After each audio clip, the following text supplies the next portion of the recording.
Hello everyone, welcome to the webinar. Today's topic is rolling out OKRs for the first time, and we are going to cover a lot of the questions that we consider frequently asked. So the topic today is a really important one for the end of the year planning and thinking about what you're going to do in the beginning of next year. And if you're already in that kind of mindset, it shows that you understand that OKR rollout takes time, right? And if you're doing this with the right mindset, chances are you're going to succeed. So today here, we will discuss what you need to think about in a sort of like a checklist way to make sure that your OKR program is success, right? I am Anna from Weekdone. Today we have our Weekdone team here, and the speaker for today's webinar is Richard, who is the head of customer success at Weekdone. Richard has a lot of experience not only helping companies roll out OKRs, but also helping them with their strategy planning and change management approaches and what needs to be done to make sure that the business is on the right track. So I think we're done with the introduction and we're ready to start the webinar. Your questions are welcome. And Richard, take it away. Have a nice webinar. Thank you, Anna. Hi, everybody. My name is Richard, as Anna mentioned, and basically what will we cover today? So are there businesses where OKRs don't work? We often get asked, will OKRs work for my business? Well, we'll try to quickly answer that. What OKRs really do for the business, and the reason to answer that question is to make sure that businesses are aligned with what OKRs do for the business coming in at the start. Are we ready for OKRs? There's a lot of things we have to think through to make sure we're ready to start an OKR program. How long does it take to implement OKRs and see the value of OKRs? And then, as Anna mentioned, questions. Please ask the questions as we go along in the Q&A section. And we will try to consolidate these questions that come up regularly and answer them live in the end. So please shoot all your questions you have. So where OKRs do not work, well, OKRs are really focused on improvements. That they're about improving the business, the company, and it's about team improvements. And if we're not looking to improve, then OKRs really aren't for us. They are not day-to-day work management tools. They are about driving us forward. Or if we're 100% executional, and there are some businesses where almost all the business is executional. However, there usually are areas you can improve. You're executing, but could you improve the execution? But basically, if improvement is not important, don't use OKRs. It's not the tool for you. So what do OKRs do? Well, we're going to kind of walk through, and this actually comes out of Measure What Matters, but I think it's a great way of thinking about the superpowers of OKRs. The first one, focus and commit to priorities. It's really about making sure that as an organization, we choose the few important items for the quarter. Align and connect for teamwork. Teams and teamwork drives companies. A lot of times people talk about tracking individual performance. It's the teams and people working together that make businesses improve, not the individual efforts. Track for accountability. Basically, we need to update and share progress with everyone. Stretch for amazing results. And this is basically about aiming high to change the thinking. There's a lot written about stretch, and a lot of people simplify it, say, well, if you put a stretch goal there, that make people try to achieve more. Yeah, you've got to be careful with stretch, but it's something I'm going to cover in the next slide a little bit, what it can do for you and how it maybe doesn't work. So those were from Measure What Matters, but let's kind of walk through those superpowers in action. So focus, company objectives, the direction we want to move in, the improvement, the what is it we should be focused on to drive the business forward? Choosing the few, the 1 to 3, is difficult, but that is what focus is about. Writing 20 is not focus. Same with teams. 1 to 3 OKRs to drive improvements. Everything you read, they say 1 to 3 and max 5. Max 5 is very rare. There's very few organizations, unless they are really large and can really move very quickly on actioning things, can ever do 5 OKRs in a quarter. Personally, I've never seen it work, even close to that. A lot of teams will be 1 or 2. That'll be the level that they can manage. And starting out, often 1 is the answer. Too many OKRs just simply isn't focus. What can we really accomplish in a quarter? Alignment. The first way of aligning things is a leadership setting direction. So the leadership sets the company objectives to set the direction for the teams to align with. This is sent down. It's sent down with context. You would have to explain what's important about this direction, why, etc. Often it will be discussed between the leadership and maybe the team managers, department managers. That sets the direction from the top down. Direction. Doesn't tell people what to do, it sets a direction. The OKRs from the teams are set and align up and drive the outcomes of the business to that company direction. So the team OKRs are aligned and they're working on improving for the different teams in alignment with the company direction. So the team OKRs are what drive the business improvement. The teams drive that level of improvement. Track and share. Well, as we progress through the quarter, 13 weeks in a quarter, we will want to update our key results and we want to share them with everybody. We want to have visibility of how each team's doing and how it rolls up and aligns up to the company objectives. As I said, there's 13 weeks. It's not a lot. A quarter, 3 months sounds like a long time, but 13 weeks really means you need to focus on driving those improvements. It also means you need to write an OKR that's achievable in those 13 weeks. Stretch.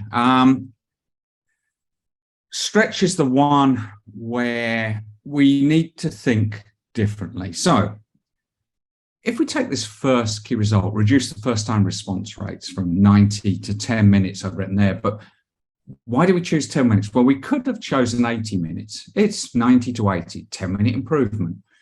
It would be easy, minimal resources and effort needed. Would it be impactful to the business? Maybe not. 40 minutes. Would need some reworking of processes. Maybe that's a good number. Or 10. 10 might be hard, needs some innovation. This number might be exceptionally difficult to hit.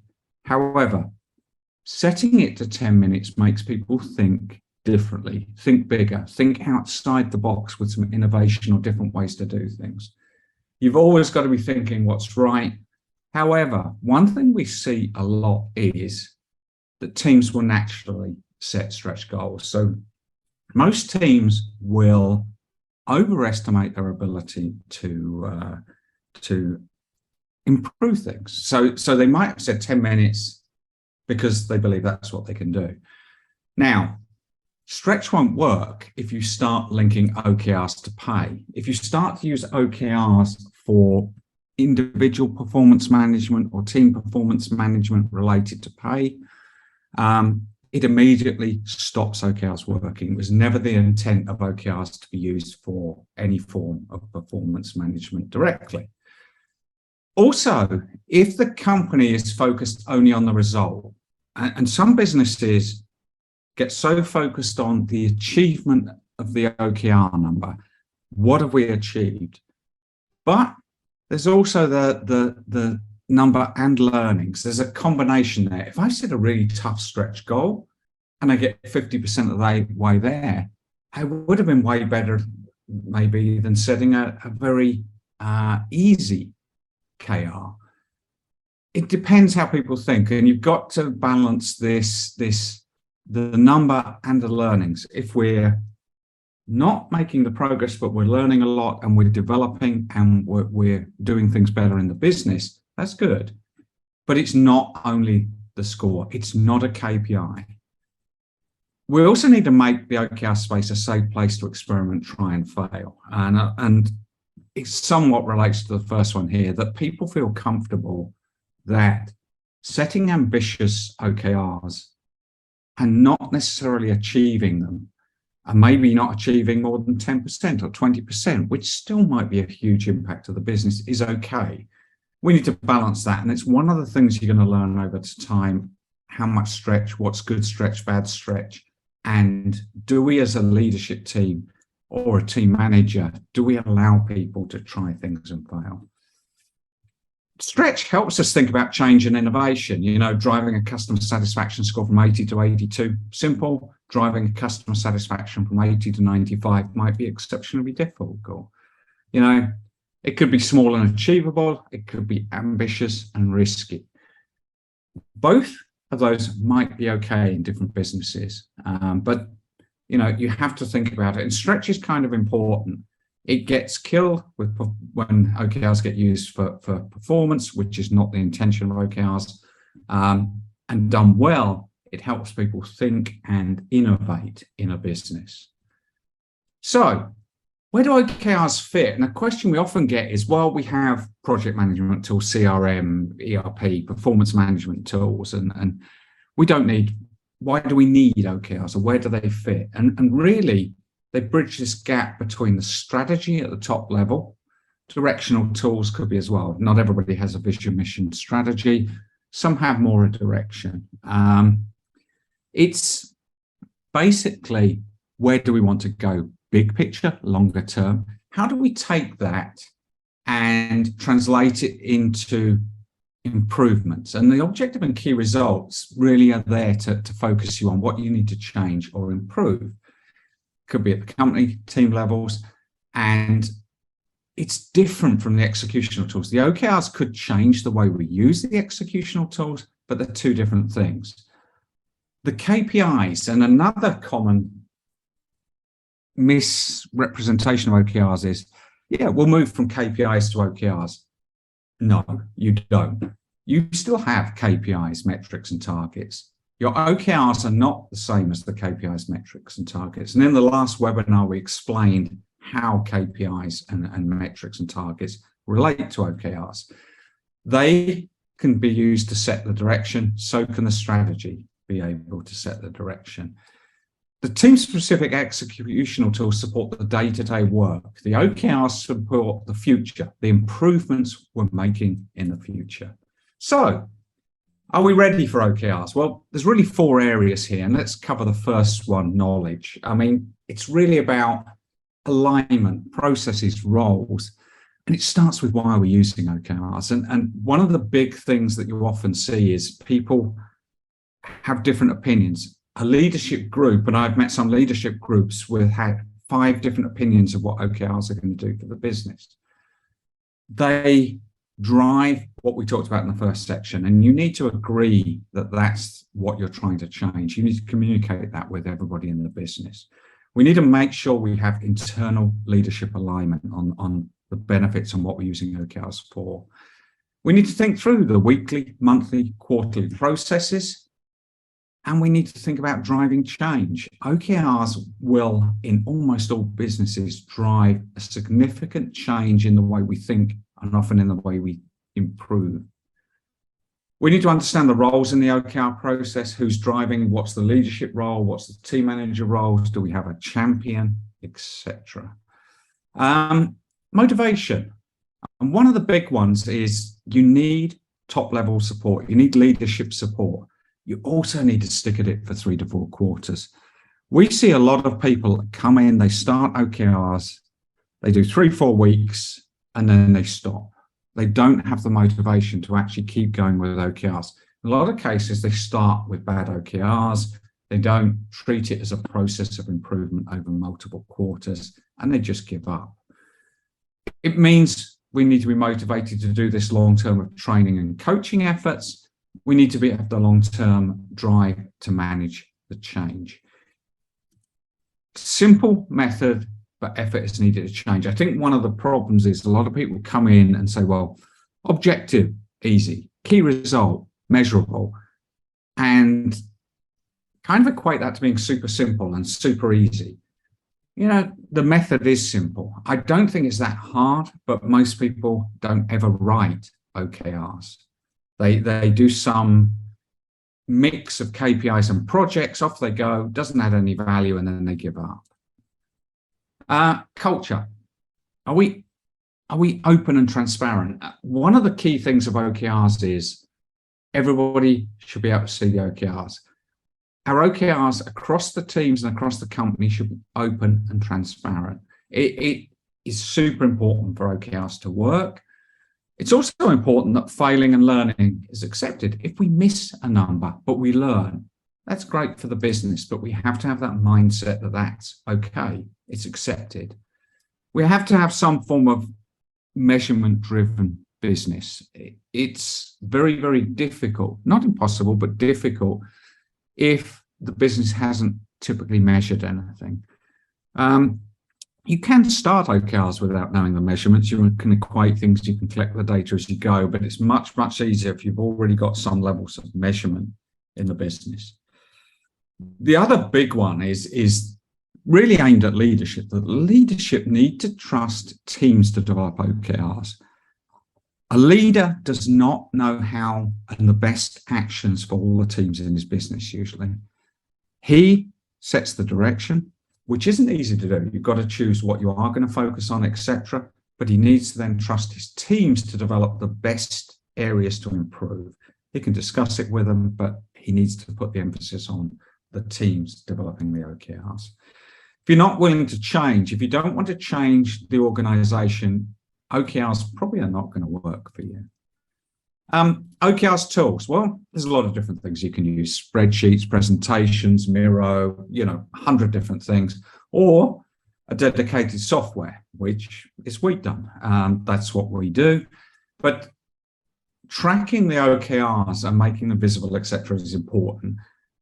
How you track it is probably the easiest area. You could do it today with a simple spreadsheet, or you could do it today with the software. That is probably your easiest one. The others are far harder and need more time and effort from a business to get started. So we're in the middle there. We're ready for OKRs. Well, it's rarely where everything's perfect readiness, We should learn and follow the best practices. We should understand why we're using OKRs. We should set some form of processes required to get started. You will learn to write good OKRs with practice. You cannot learn and become perfect without doing with OKRs. So the big thing is, hey, we might not be perfect with the first set of OKRs in the first quarter, but it's much better to start and learn what's good and bad while doing OKRs than it is just to keep reading or procrastinating about setting. We'll only learn OKRs by doing OKRs and doing them and improving them quarter over quarter. How long does it take to implement OKRs? Another great question everybody asks. Well, it depends. So there is stages. We need to start with getting the leadership commitment.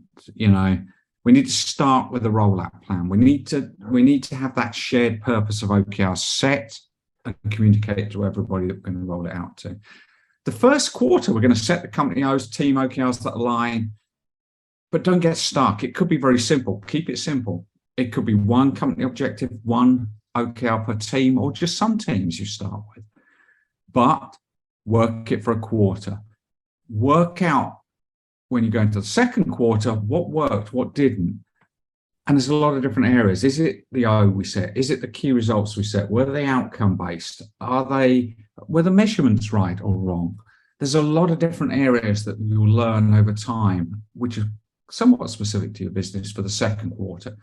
And you'll improve in the second, and you'll improve in the third. You'll keep driving that improvement. And typically in the fourth quarter, people have come through that lessons learned of their business to be good at writing OKRs. And good means they can set them. They can start 1-2 weeks before the quarter, and within a week or two of the quarter, they've got them set. They're discussing them. They're thinking about them. The OKRs drive their thoughts about improvement, but it does take multiple quarters. So how do we get started with OKRs? Well, a lot of times people start to think, well, OKRs are going to be the thing that makes the whole business function. Well, Not exactly. I mean, we should really have vision, mission, strategy, or direction. Not everybody will write vision, mission, and strategy documents. Some of them will be varied, how good they are, but we need some form of long-term direction for the business. Where do we want to go? Where do we want to be in the future? What is our direction we're going in? We'll also have company KPIs and team KPIs. Now, as I said before, some people say, well, we're moving from KPIs to OKRs. They aren't the same thing. You still have your KPIs. KPIs are not the KRs, which is a common misnomer for people. It just isn't the way it should be. Yes, they're measurements. No, they're not outcomes. So we are basically saying that KPIs should be there, and the KPIs and the vision, mission, strategy at different levels will actually be used to set and agree the priorities for the OKRs. If I have a company KPI that's off track or it's not meeting the requirements, an objective of what we're going to focus on to improve it is great. Just reiterating the KPI doesn't drive improvements. Actually setting how are we going to improve it does. Same at the team level. If a team has a KPI off, they can set a team OKR that just drives the KPI. If we want to become, globally expand as a strategy, we might start to have company objectives about directions we want to go in, which countries are going to target for expansion. All those pieces are needed, whether it's a full vision, mission, strategy, or just direction, but KPIs and strategy directions are needed as part of the OKRs. What drives engagement? Well, the big one is accountability. One of the things I often hear from people is, yeah, we tried OKRs, nobody engaged with it. And usually the problem is there's either no accountability from leadership, meaning the leadership setting OKRs and rolling them down, team managers not understanding or setting OKRs that are KPIs and projects which are tracked in other areas. So it's just reiterating what we've been doing already. And the team members also see that there's nothing for them to do. There's nothing to discuss. There's nothing that binds them into the OKRs. And it should be that everybody's involved. Good OKRs will drive people to think about what we need to do. They don't tell them what to do. They tell them the business outcome. Collaboration is needed to set good OKRs. And good OKRs need this discussion and teamwork. It is so important that people should be discussing. They should be discussing mid-quarter how they've done and end of quarter how they've done. And within the teams, almost weekly, reviewing what worked, what didn't work. That discussion, teamwork, collaboration is key to good OKRs. That should be engaging. So if I've written a good OKR, it should engage the team and the company to discuss and think through how to achieve it. OKRs set direction and success measures versus micromanaging. So it's very much about setting what success looks like. A key result is what success looks like for the business. And we're going to talk about that in a second. Ability to learn. It's driving a plan, do, check, act cycle. A lot of businesses get stuck with project management and they kind of believe that the projects they set will improve the business. In reality, it doesn't always work that way. Discussions on lessons learned and sharing insights is super valuable. This will help the business grow and learn together. I talked just before, I said this mid-quarter review. So getting the teams to share how they did, what's worked, what hasn't worked, how their OKRs are going, what's working for them in the OKR process is something that would really, really help the team, because they have to communicate it, but everybody else in the company learning from those insights. The big thing we have to understand with OKRs is what we do doesn't always drive success. So what does that mean? Well, most businesses run on outputs. They run on plans, initiatives, projects, activities, whatever you want to call them. Somebody makes a list or we use Agile, doesn't matter. we are working on tasks. Those tasks are deliverables that are either done or not done in most cases. And even if you think about a project, it's a lot of dones and not dones. That is an output. Outputs we hope bring success, but we're not measuring success with it. If I complete project X, I complete project X. Does it drive the business? I hope. It shows effort, not business value, and it might change if it doesn't bring results. So the projects, we might do a project, we might change the project, we might try another project next quarter, etc., etc. What we do are outputs. What we're looking to measure with OKRs and key results is business outcomes. It's the measurable result we want to achieve after doing something. So basically, a series of outputs will drive a business outcome, a measurable result that's a business outcome. It's an observable change in customer behavior. Customers could be internal and external. It's a very generic phrase there. If we drive those things forward, it shows we are successful, loud and clear. It stays the same until achieved. So outcomes really help us think about the impact. Business outcomes, business impact. What is success? So let's say we've come up with a C-level objective at the company level, and we said, right, make our customer happiness our differentiator. And then what often happens is the leader says, well, I'll set my key results. And he says, achieve over 10 million revenue, NPS over 80, get more client references, case studies. Ooh, is that good? Well, not really. And I know there's a lot of material out there say OKRs at the company level. If I start setting that, all I've done here is first two are my company KPIs. How does this key results help any of the teams really drive change, or doesn't even allow them to focus on something, except I want to get the revenue, I want to get the customer satisfaction over a point. The bottom one, get more client references case study, is an initiative project plan.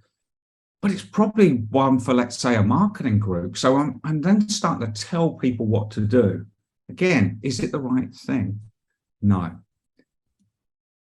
The leadership's point in this is setting the direction to go. What direction are we going to sail in? And why? Why is this important? And this written here is sort of a context of why it's important. And this helps the teams set their OKRs. So in this case, let's say a customer success team said, right, our objective, always exceed our customers' expectation with the support they always love. And they're reducing the first time response rates from 90 to 10 minutes. Maybe we know that's a problem, or people would like it quicker. We also want to balance that. So we said, right, get 80% of 4 or 5 star ratings for support answers. So we want to make sure we're answering faster without maybe a reduction in quality. And then we know that to get some of this, we're going to have to do some training sessions. But if I just put do 3 training sessions, that would be an output. I do the training sessions. I want an outcome. The outcome from training is people got the training worked, people understood the training. So maybe testing and getting over a certain percentage in the tests would show me that the training worked. It would actually show that the training was good and it hit the desired result and people understood it. Great. These are outcomes. Excellent. Now, we would then have to work on what projects, plans, tasks we work on, which we set there. These will drive the key results forward. They're not a direct, let's say implement intercom or do the training, and then we hope that the scores at the end get to this level, or we hope by implementing a system we can get the training or the response times down. Not just that one team also. So often you have a company level objective and it should be big enough often that multiple teams can align to something to do with it. In this case, marketing look at this and say, well, we could actually take that, publishing of blog articles and some other areas, and we could do something to make sure that customers understand how well we're liked. And they do that by not just publishing 10 new success stories, but how many people viewed it? So again, this is an outcome. Publishing it is an output, but getting 100,000 views or videos with 1 million views, watches, those are outcomes. This means I not only have to publish the article, I have to promote it properly, it has to be a good article, etc., etc., etc., to get this level of views. So we're always writing these as outcomes. This doesn't tell people exactly what to do and what to write about and which success stories. They have to think about it, discuss it, see what works, see what doesn't work. But what I've already created here is this alignment, company level, setting direction, teams taking that direction, developing ways to improve the business, and then they're going to go off and execute them. Teams align with company direction and drive outcomes. So we kind of covered a lot of the areas now. One of the other ones is about levels in the organization we should start with. And there's different ways you can do this. It's very hard to say you could do everybody in an organization. And we've had companies do 130, 150 people in 4 weeks, spending a lot of time and effort themselves. And obviously we help them as well. But a huge amount of time and effort and focus went into it. A lot of businesses don't have that amount of time to improve things. So maybe starting with the leadership and one level down and slowly working our way down has been the way to start. Going down a tree level, going down one root tree of an organization could be another way to do it. Nothing's fixed. How much time do you have? What's the gap? Do people already have some OKR understanding, or is this all fresh? If it's all fresh, start slower, build over time.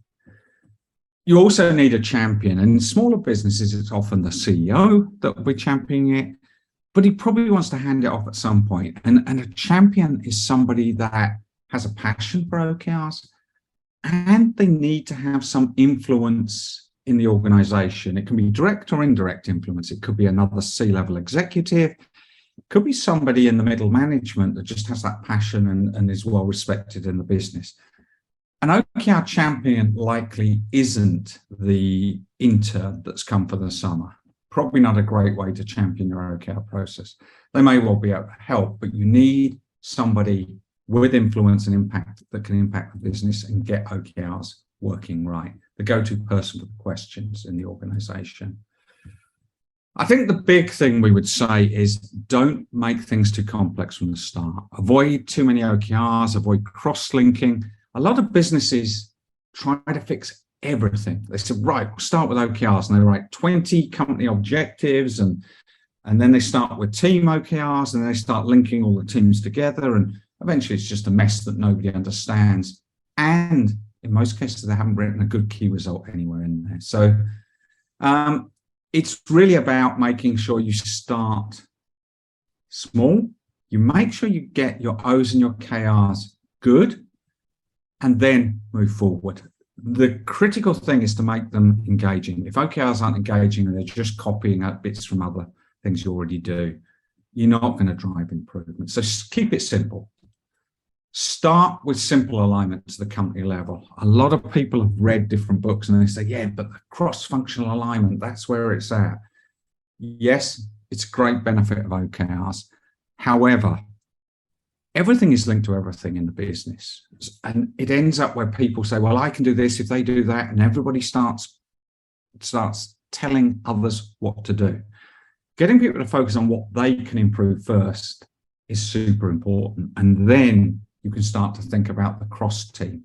And it's cross-team takes exceptional communication and trust between the teams to do it well. Often that's missing, and that ends up with just a battle with businesses. Don't write OKRs the team cannot own and deliver. Again, back to this, well, I could do this if somebody did that, or if somebody changed that, or if product made the product better, or if marketing did this. Doesn't work that way. You need to try and keep it compartmentalized into the teams, and especially at the start, stuff they can own and deliver to learn OKRs. And that basically keeps it quite simple. So will OKRs work for you? Most businesses, yes, there are a few exceptions, but there really are a few exceptions. If you don't want to improve anything and you're only executional, it's not going to work. Will all companies succeed with OKRs? Absolutely no. There are statistics going around that about 80% of businesses fail. It wouldn't surprise me because I see a lot of people say, yes, we want to do OKRs, but the concept of why they're doing it is missing. The way they go about implementing them, they don't make any changes. They take projects and KPIs, lump them together and say, hey, we've done OKRs. You haven't, and it doesn't work and it fails. If we plan to move to OKRs, we need to make sure leadership is aligned on the purpose of the OKRs. We need to start with a common ground for understanding what they're going to drive in the business. We'll change the current ways to apply the OKR method properly. We'll accept it takes 9 months of time and effort from everybody to succeed. We'll make OKRs a safe space where trying and failing is okay. That is so important. Again, this is why I say, and I know a lot of people think OKRs are for performance management. They never were. They were never meant to be. And unfortunately, there is some people that have taken the OKR buzzword and tried to implement it into individual performance management. It is performance management, but it's business performance management. You're trying to make the business perform better, not the traditional individual scoring. That's not what it's for. So basically, that's the end of the presentation. We'll get to the questions, and I saw things were flashing up and a lot of questions coming up. But just before we start there, if any of you do have questions for us later on, you can email us at hello@weekdone.com or join our LinkedIn page and you can ask questions there. Or if you want to email me, Richard@Weekdone, and my LinkedIn down below, you can also drop messages to me. So, Anna, did we have some questions? We have been very busy this time. So thank you everyone for sending so many great questions. And we did put together already like a top list of the most interesting ones that could start a really good discussion.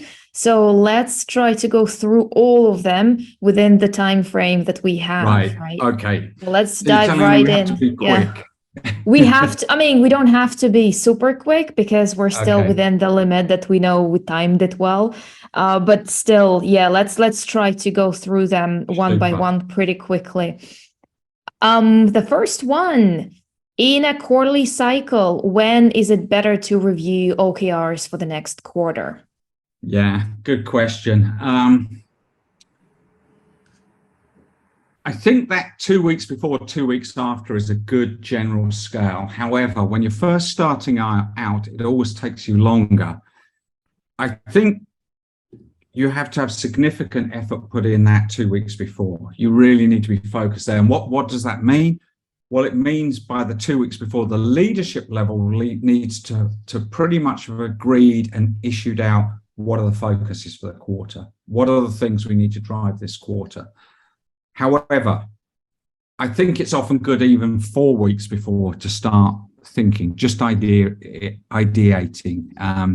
just trying to make lists of what we think some of the things we could work on, both at the company level and the team levels.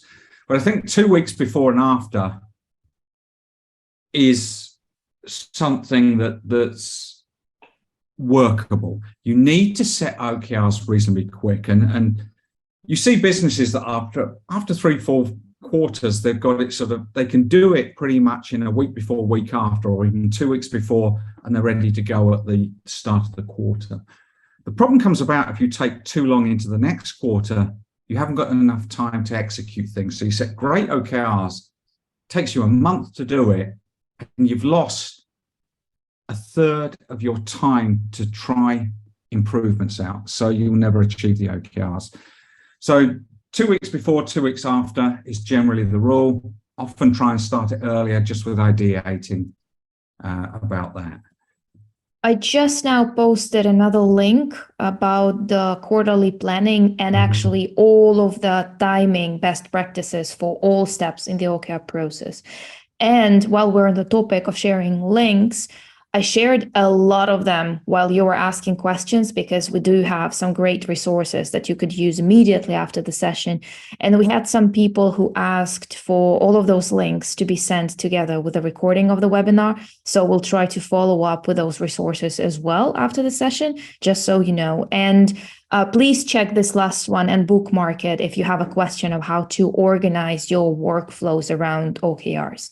So the next question is, if you could give some examples of building OKRs in consulting organization where everyone does everything and there are no dedicated functional teams like product or specific business unit teams. So I think the question is more when we don't have well-defined functional teams and we're all working together cross-functionally. Yeah, and I think one of the things with consulting teams is you're working on executional ideas, so most of the consultants are consulting with another business. So they're executional. They, on that element of their business, don't have OKRs. You don't have OKRs usually for the consulting part unless you've set OKRs with your business you're consulting with, the outcomes you're trying to drive. And that can be one area where individual consultants, or it's really the company you're consulting with, you set OKRs with. So it's not you, it's them. The other thing is, if you're a consulting organization, you still might have to get more business in. You might have to improve NPS scores or customer satisfaction or other forms of results financially, etc.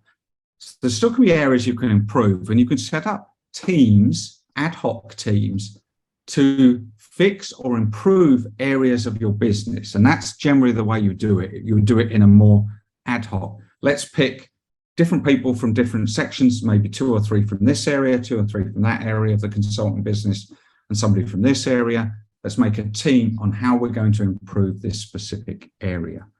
So there's OKRs about improvements. They're not about your day-to-day work. And if you're executing in consulting, a large part of it is very execution. You're doing the stuff you need to get done. I hope that answers it. Anna, have you got anything else to say on consulting businesses? I think it's more about the question of structuring teams. It's not even just for consulting businesses. It's when you don't have a clear separation between, so here is marketing, here's sales, here's business development. Yeah. When you have a team that is closely working together, it's totally okay to have a bunch of OKRs for that cross-functional team. It just matters, what are you trying to change for whatever purpose that, what are you trying to work on? And if you will definitely have more than one area. Maybe in one area you will work, like Richard said, on a specific client success. Another one could be related to your internal processes. Another one could be related to, I don't know, like strategy building for a different client, So just decide on what are the big things, like big problems or big opportunities that we're going after.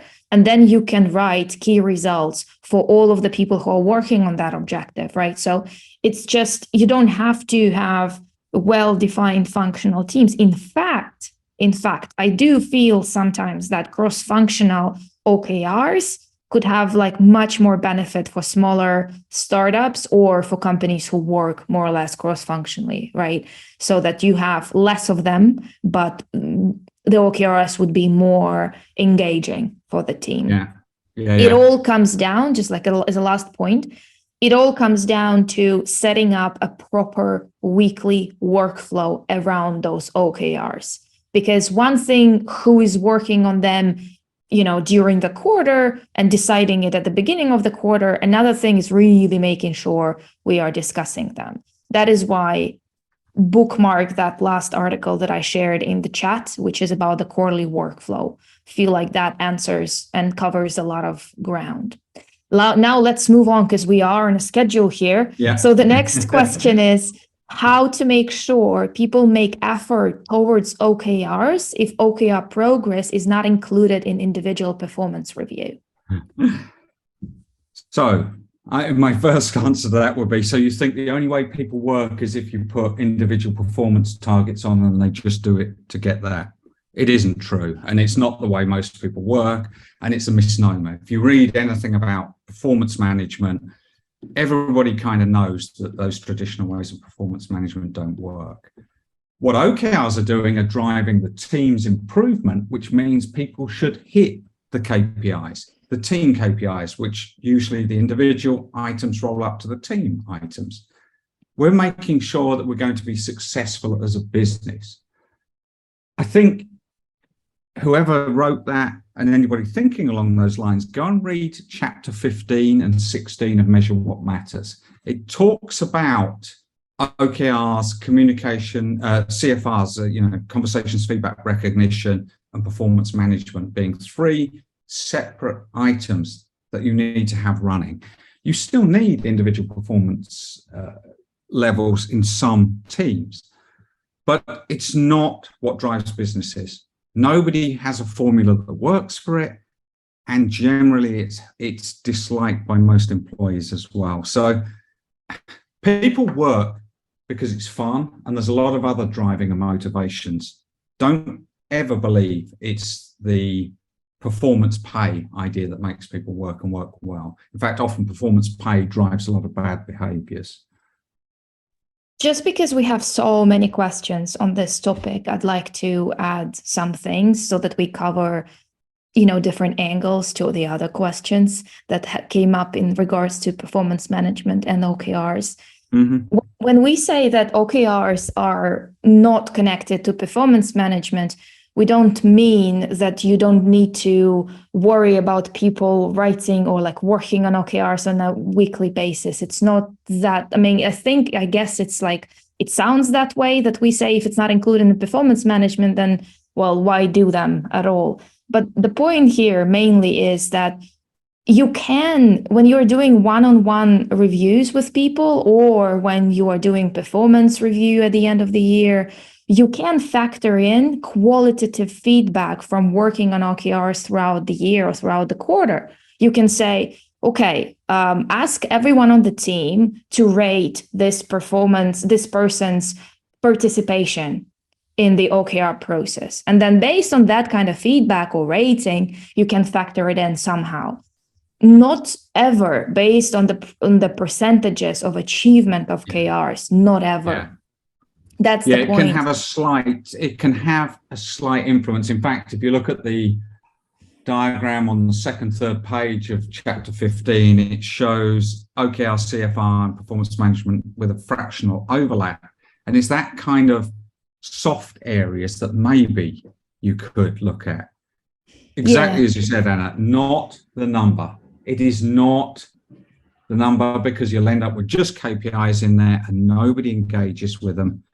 You're basically self-defeating the purpose of using OKRs by doing it.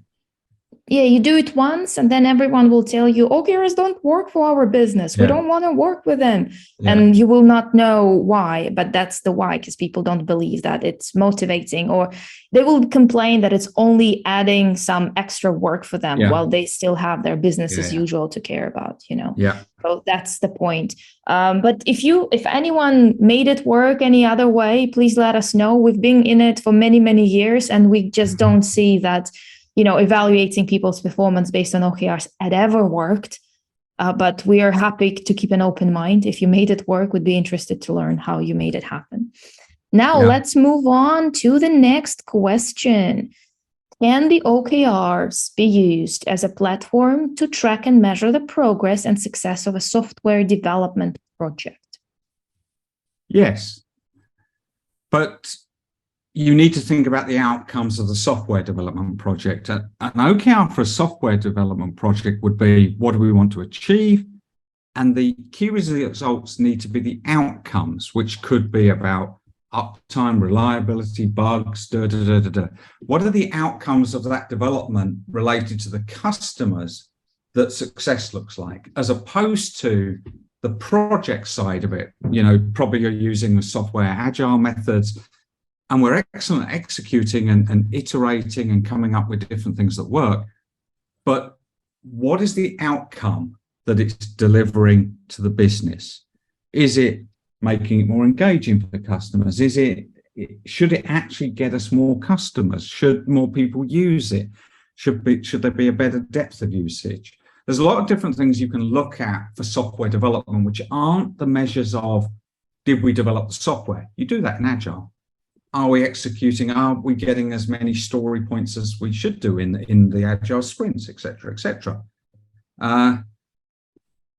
All that can be there, but why are we developing this piece of software? What's the big high-level outcomes we want for the business? So it can track it, but it shouldn't be tracking it by measuring projects or sprints or completions or any of those things. That's wrong usage. Yeah, no, nothing to add even here. Completely agree, 100%. Okay, let's move on to the next one. Next question is about annual and quarterly objectives. And let me read it first. Okay. Sure. If we have a yearly objective on a company level, how do we put it into quarterly OKRs for the teams? Should the team itself split the OKRs for the whole year into quarter pieces?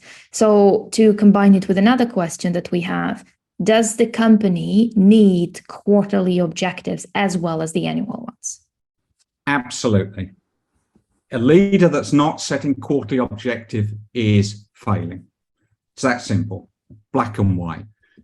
If a leader can't explain the quarterly objective for the company at the company's level, at the business level, he hasn't done his job. It's that simple. Teams cannot pick, for example, and the common one you see is a leader goes, yeah, we need to grow our revenue and profits. Great. He writes that. That's his annual objective. He writes 2 or 3 others and he walks away. He goes, job done. The team's coming to look at that. There's at least 50 different ways you could grow revenue in most businesses. And if each team picks a different direction, you have no alignment. So a leader not setting quarterly objectives is going to fail in OKRs. He needs to set them. This is how teams can align. You can't get alignment if you set only annuals. In fact, a lot of businesses should forget the annuals and focus on the quarters to start with, and then build up to annuals. It shouldn't be the other way around. You cannot set annuals and let the teams develop the quarters. You're only going to develop 1 quarter at a time, and the leader needs to say, this quarter, this is our focus. Many can, but they have to exclude things, and that's difficult, and that's the job of the leader. He has to set the direction to sail in, and he can't say, well, you know, it's okay, as long as you sail somewhere in this 180-degree range, we'll get there eventually. Doesn't work. So it is super, super important that the leadership sets the quarterly objectives for the teams to set good OKRs. We have but like very practical, straightforward guidance for this in the last link that I shared. And once again, we will probably follow up with a list of those links.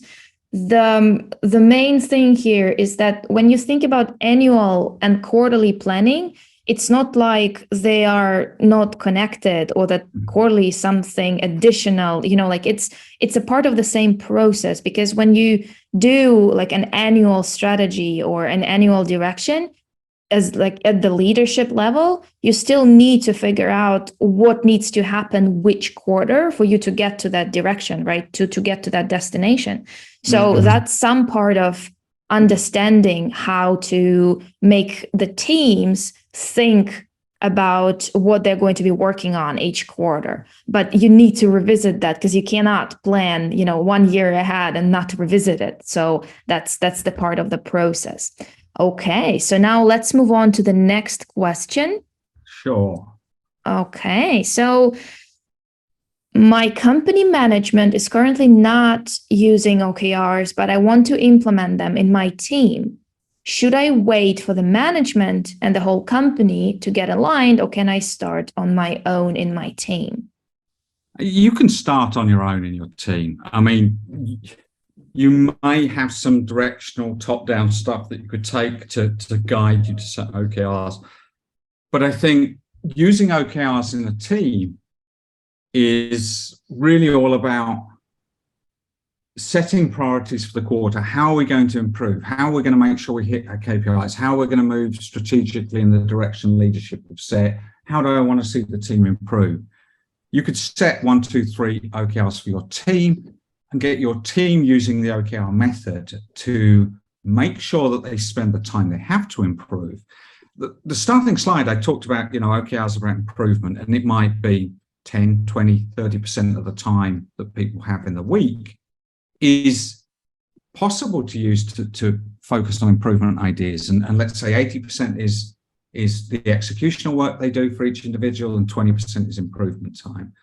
In that 20%, you want to focus it on the right things to do. So setting team OKRs without the rest can work. And I've seen some teams use it very successfully. It's quite easy to do. It gets people to understand the benefits of OKRs. And the benefit there is objective, key result is the outcome, the business outcome, and then what do we do? And it also makes it engaging for the team. So nothing wrong with doing it, and probably a good thing to do. Your team will probably like you for doing it. We have a question regarding one of the slides that we used, and that is, what do you mean by a company that is 100% executional? Can you give an example? So I did have one company that was in an insurance business, and the only thing they were doing, they were starting out, they were early stage, and all they were focused on was more policy sold, more policy sold, more policy sold. And there was no thoughts about improvements, and trying to track what they needed to do just to execute isn't really OKRs. It was basically more a sales effort, in a sense. You could say that, they just had to do this many calls, close this many deals, There was no thoughts about making it better. It was just get it done, just crank the handle. Later on, they might come back. So there are some businesses at some moments in time are very executional. It's kind of rare, even in the consulting business that was talked about. There's a lot of very executional things in consulting, looking at the business, evaluating, do this, try that, put forward suggestions to improve, But that business probably could improve. There are areas you could improve in. So it's kind of rare to be 100% executional, very rare. There's usually always process improvements or business process improvements that are needed. Sometimes the same company could be like, this quarter we're focusing on improvements, and because we maybe bit off more than we can chew, we need to remain executional for the next quarter. Yeah. But we're still working on OKRs, but we just need to, get things done versus come up with new improvement areas, right? So I totally agree. I don't think they're there is a business that is completely never is working on improvements, but there are some quarters that you just need to get things done, right? So the next question is about OKR benefits. If you could comment a little bit, I'm going to read the question. Mm-hmm. My boss wants me to do a presentation for OKRs, but I can't find the attracting points to make our team members to try to use the framework. How to persuade them?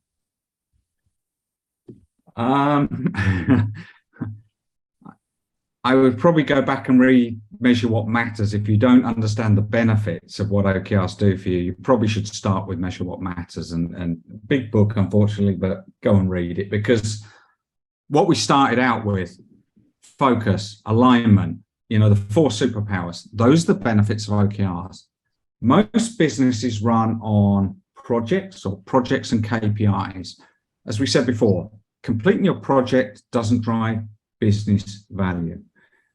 It drives, or it measures, were we good at executing the project? It doesn't say whether the project was good. Did it drive the outcomes we wanted? Did it drive the business forward?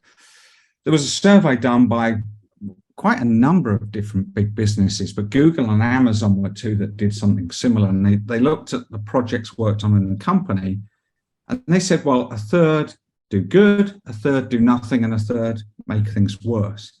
And they said, if you don't think about the outcomes, the business outcomes, the ones that are worse, making things worse, we need to stop those quick and change direction. The ones that aren't giving any value, we obviously would like to change direction as quick as we can, but maybe, we're trying things and it's not easy to find direction, but we need to make sure we swing positive. And a lot of businesses don't improve. They work on projects, but they don't see improvement because they're looking just at the KPIs at the end, a long distance away from the project, and saying nothing changed. So I think, there are a lot of benefits in OKRs. It really bridges this gap between what you do and what the business success looks like. It makes it engaging. It makes people discuss it. There's a huge number of benefits there to do it if you do OKRs well. Definitely go through some of the examples in Measure What Matters. There's some good examples there of businesses that have really transformed themselves by thinking about the outcomes and what the business needs to drive from top to bottom. I feel like writing OKRs is always like over time, so quarter to quarter. It's always a process of narrowing down what works for us and what doesn't. And so there are like two major benefits that you will see immediately. And I feel like leaders, they can relate to those ones really well. So maybe it will help you. The first one is within the first quarter of doing OKRs, you will see people working more together than, in silos as separate entities. And that is very important because, as you know, it takes a village to change something, or it takes a team to achieve something, because as individuals, we have limited abilities, but as a team, we are virtually unstoppable, right? So that's the first one. The second one, like I said, it's the process of narrowing things down in terms of what works and what doesn't. And so if this quarter your OKR was slightly a bit too broad, you will learn what didn't work. You will learn what did. And next quarter, you're going to focus on a more specific thing. And then the next quarter, you're going to learn. And for the next quarterly cycle, you'll set better OKRs still. So it's like it's a never-ending process of becoming more result-oriented. And that's basically what it means, being result-oriented, always analyzing what you've done, how did it impact the business, and what can we take with us for future reference, right? So these are the two main things. Yeah. I did share the link on the OKR benefits, so I hope it will help as well. Just see what will relate better for your presentation. So what can people respond better to? Okay, so let's move on. At what time within a business lifetime should OKRs be implemented? Early stage mature businesses or later on during the scaling process? You can implement it at any time, but back to the point of improvement and what does that mean? If you're a startup, if you're an early stage startup with 3 founders and a product that's just being developed and no product market fit, probably you have a lot of other things to focus on, just getting a product out there to test to see if you get market fit. And I'm not sure OKRs really work ideally at that stage. But as soon as you started to get market fit and you start to expand scale and need to drive improvements to make the business grow, it fits. And it will fit all the way through to some businesses we deal with have been in business. One I think I talked to a few weeks ago had been in business for 100 years, and they were going to start using OKRs now. So some of these businesses have been around a long time, very traditional. But the question comes up is, are we trying to improve? And the answer was yes. They said we need to change things. We need to improve. The world's changed around us, after 100 years, as it has. And off they were looking at OKRs to drive the business forward. So I think as long as you've got some form of product market fit, OKRs to drive and focus improvements and time on improvements work. Think we have time for one more question and then we're going to be done, which doesn't mean that you cannot post more questions. Please feel free to add more because we will follow up with the list of links that would address the questions that you asked. So the last question of today's session is going to be, can OKRs be used with other strategy management frameworks like Scorecard? For example, setting objectives and key results with OKRs and strategy management and measurements for the business with the Scorecard? Usually not, no. If you're going to use any one of these business management frameworks, you'd use one of them. BSC and OKRs overlap in a number of areas. Balance scorecards have fallen a lot out of favor because they're very complicated. They take a lot of time. They're very slow to react. They were from the 1950s. And a lot of times they are just very cumbersome. One of the reasons a lot of people drop balance scorecards and move to OKRs is agility. It's much quicker, a lot less time spent setting up. You wouldn't use both of them. You're just going to add more and more overhead in driving the direction of the business. OKRs are more agile. Balance scorecards are much more controlling and comprehensive, but often very slow to react and take a huge amount of time to set up and run. So pick which one you think works best for you, but doing multiple, no. Similarly, when I see people talk about pillars and they just put a standard set of pillars down and then try to develop OKRs from that, doesn't really help you as a business. You know, OKRs are meant to be practical as well. They're meant to focus you down to getting something done that's meaningful. So it's kind of important if you use OKRs, you can't use scale up and OKRs or BSC and OKRs or MBOs and OKRs. Pick the one that works for you and use it. I think, okay, let me check. Okay, so all of the smaller questions that are regarding how many initiatives per KR, how do we select initiatives to drive a KR, I do believe that we shared enough materials to cover this because it's a little bit smaller for the sake of this webinar.